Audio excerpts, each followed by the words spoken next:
So, I mean, how you decided to specifically look at insurance, and within that, what are the products? And you mentioned that businesses is something that you were focusing on because of your past experience, Yes. and over time you finalized that there are some specific segments that work for you.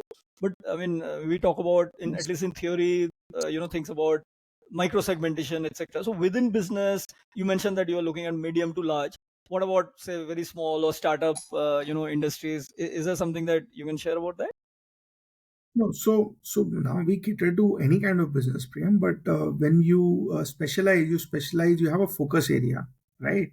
Not that we cannot Hmm. take care of very large clients or a very small business. But I'm saying the focus is on mid-sized businesses. Got it. Got it. And typically, is it because of When slightly we are higher targeting, ticket sizes? when we are creating our strategy and marketing plan, we go after mid-sized businesses. So that's the idea. Got it. Got it. Fantastic. And within India, like, I mean, in terms of insurance uptake, is it, specifically the metros? Like, what is the story within India that across the various regions that are there? How do you decide where to go after? You mentioned, I know that you have So places in, yeah, yeah, go on. No, so we of course started with metro cities, right? Calcutta was our head office. Then we expanded to Bombay, Delhi, Bangalore, Hyderabad. But now we are very aggressively going into tier two and tier three town. In fact, Oh, you in the see a lot last 3 years, we of have traction expanded to even in tier almost two. 40 tier. Yeah, yeah, we are getting a fantastic traction. Tier two cities like Banaras or Gorakhpur, Surat, Raipur, and yes, we're expanding very fast in tier two towns now. Okay, okay, fantastic. And with like, is there a specific tilt? Like, I mean, if you want to share a little bit of insight as to which part of India you see more, demand from. I was just asking which part of India do you see more demand? Is it like say west, east, north, So south? it is actually not. So it is not about part of India. It is Okay, very location specific, okay, right? For example, let's say a Raipur, right, or a Surat.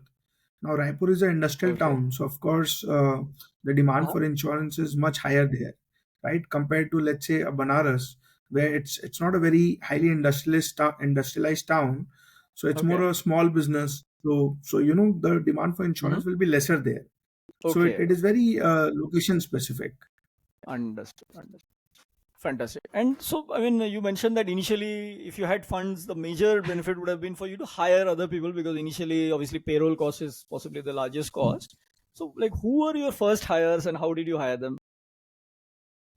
So in fact, my first hire was a part-time guy who used to handle my accounts, and I used Okay. to do everything.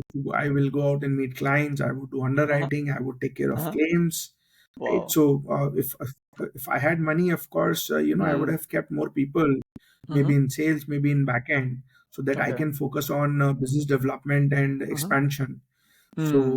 the first guys that I hired was of course salespeople, Uh-huh. right? As we started making some money, okay, we Okay. would hire more and more salespeople so that the business acquisition increase. The Mm-hmm. business is about acquisition, Got it. right? And Of yeah, course. so that's how we kept on growing one step at a Uh, time. right. Then we And started adding one locations at a time. right, and of course, you grew quite fast, though organically. But I mean, most of your expansion was in a way customer funded.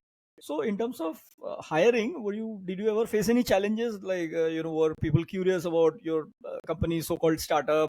Anything about the brand? Any typical queries did you face, and then how did you overcome that while hiring? Yes, that's a great question because Priyam, most small businesses or startups face this problem, which I also Mm-hmm. faced. Mm-hmm. And there was added problem that insurance is not a profession of choice, right? So people don't want to Mm-hmm. come in the insurance industry. So it Right. needed some convincing. But even in the insurance industry now, why would people Mm-hmm. join a small company, a small firm like us, right? And we didn't have even a lot of money to pay, right? Not that we Mm. could pay them better than market or Right. jump the gun and pay. Right. So I had to really get after. So in fact, I'm known for stalking people whom I find are good fit for my company. Okay, Okay. so it took a lot of convincing, but Uh, yes, I had to show what I was trying to build, and people believe uh. in my dreams, and people kept joining. right? So, but yeah, Wonderful. it's a challenge for small companies and Right. startups to get good Right. people on board. Right. Right. I also distributed ESOPs to get people on board. That's Ah, a good thing that worked for wonderful. us, right? Got it. Because ownership really creates a lot of difference. Hmm.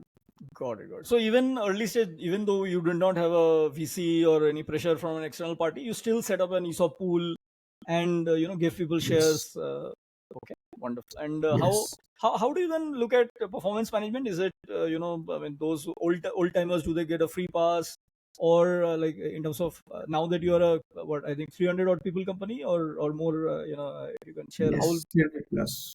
Right. So how do you look at managing people's performances at this scale that you have reached? So I'm still struggling with them with that. I wouldn't say that I have mastered that. Yes, we have improved. We Hmm. have a good system and processes. We have a good team now, but Okay. performance management is definitely a very key challenge, and we are Hmm. doing a lot of things to work upon that. I'm Hmm. working on my review system, which is not very great. We are Okay. implementing balance scorecard in the Oh, organization, wonderful. right? Wonderful. So we are taking steps to improve upon that. Got it. Got it. And like how do you? I mean, do you have any? I mean, COVID came and in a way went, though it is obviously still there. But how was that at that point of time? Because I know you had a very big office in Kolkata and other places you had offices. So did you go completely remote? And in that case, did you face any challenges managing your people? So initially, of course, the initial few weeks were quite scary. Okay, Hmm. and like the rest of the world, nobody was sure what is going to happen. Right. But we immediately pivoted into online business. Hmm. Fortunately, insurance is something that most of the work can be done on mails, right? And Hmm. the payment can be done via transfer. Right. You can make online payment, so it actually turned out to be good, despite that. Yes, we had offices, and see, good thing is we have an annuity income. The best part about insurance business is whatever business you do last year, you do Right. that and you Right. add to the new to the business, right? So the business actually that year also we grew by 30%, and our cost Hmm. actually came down. Okay, so Because of the despite that there office was rent, expenses but coming down. but Hmm. all the other costs, yeah, so all the other costs came down because Right. Right. the office was running at minimum capacity. The office was shut, Right. so there was no maintenance cost, there Right. was no Right. travel cost, and Right. yet the business was we grew by 30%. So it actually turned out to be Wow. a good year, and plus Hmm. it helped in a way that previously we had to go to clients at the drop of a hat, but now a lot of meetings could happen on Zoom. We started closing Hmm. business on Zoom. Got Clients it. meetings could happen on Zoom, right? Got it. So it actually, it turned out to be good for us in the end. Got it. Got it. So now, like post COVID, do you see a change in how businesses, look at insurance or individuals, however that may be? Is there a fundamental change into the reality of things going wrong that at least in India that you're seeing? So one thing that has definitely changed is the adoption of health insurance has definitely increased because Wow. hospitalization was the biggest problem. People spent tons of money in hospitalization in COVID, right? So the amount of health Right. insurance people are taking have increased. Uh-huh. Those who are not taking are also taking health insurance. Adoption of Hmm. term insurance is also increased. So overall, Wow. COVID has been, I would not say a boon, because that, I mean, a lot of people lost their lives. I wouldn't like to say that, but yes, it has given a strong push to the insurance industry. It has made people Wow. realize the importance of insurance. Got it. Got it. So, I mean, just stepping back a little bit, I mean, you have traveled all this journey by yourself. I'm assuming you did not have a co-founder, right? So, I mean, especially with startups, that's always a challenge and a question that, how do I find a co-founder and how difficult is it to do it alone? So, I would love to know how has your journey been, being the solo founder. I mean, would you do it all over again, or any tips for budding entrepreneurs?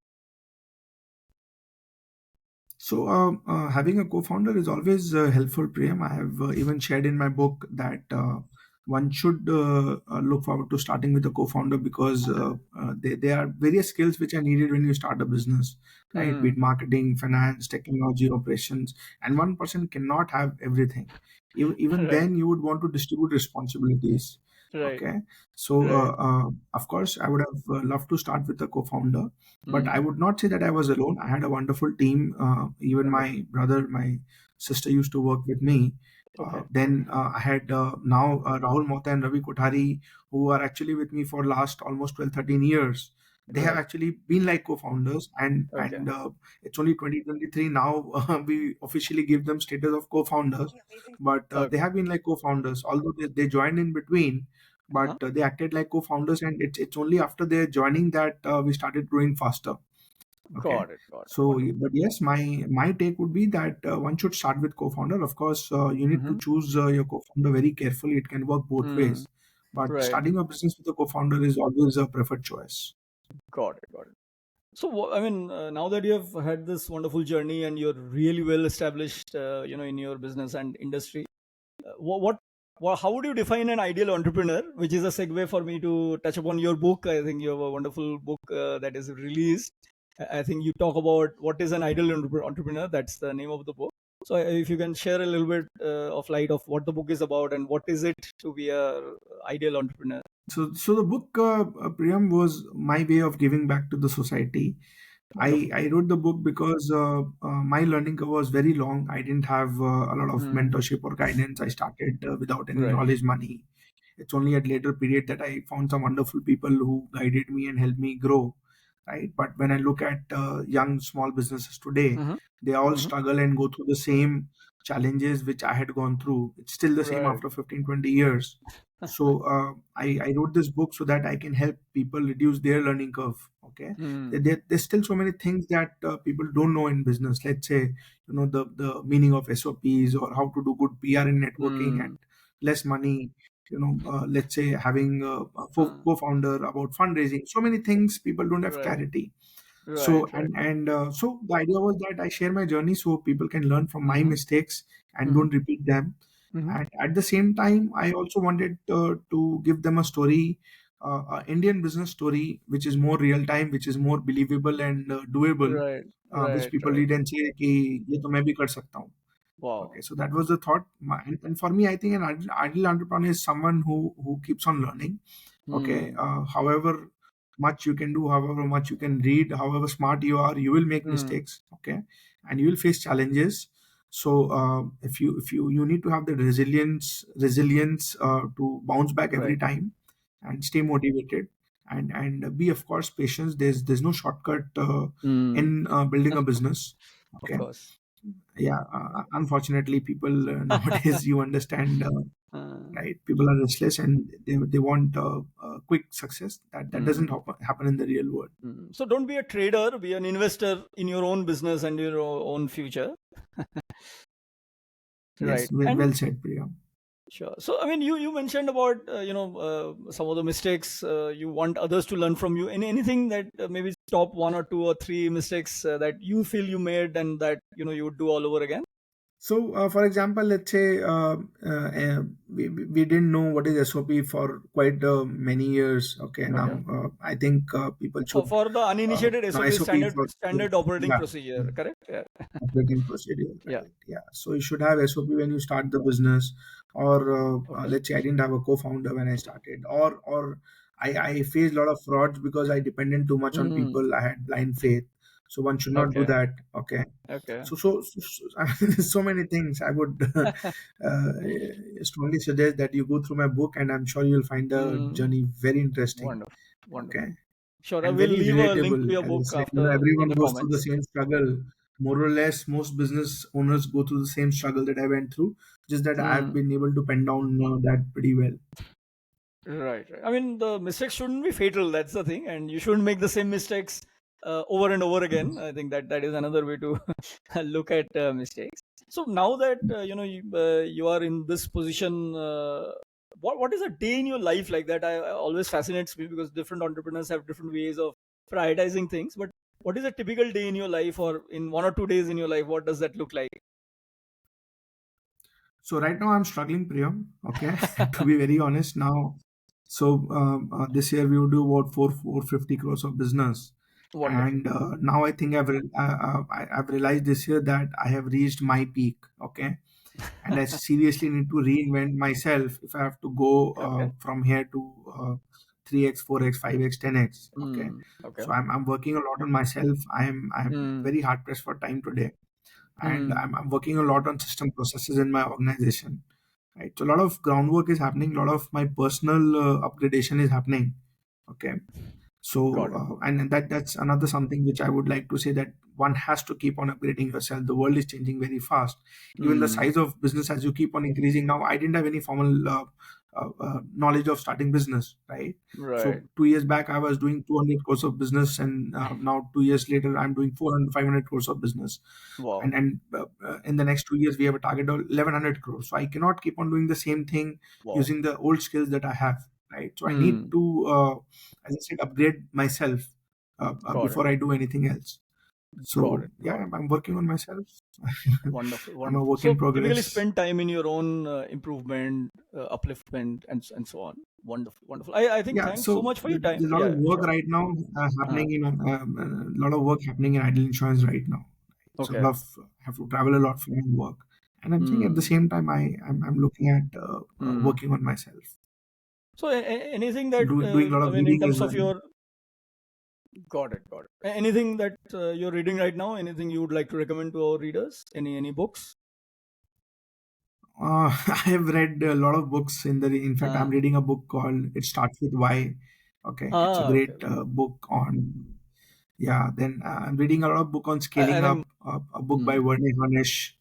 mm, Okay, then yeah, so a lot of business books that I've been mm, reading of late. by Simon Sinek, I believe, right? Start with Mm. why?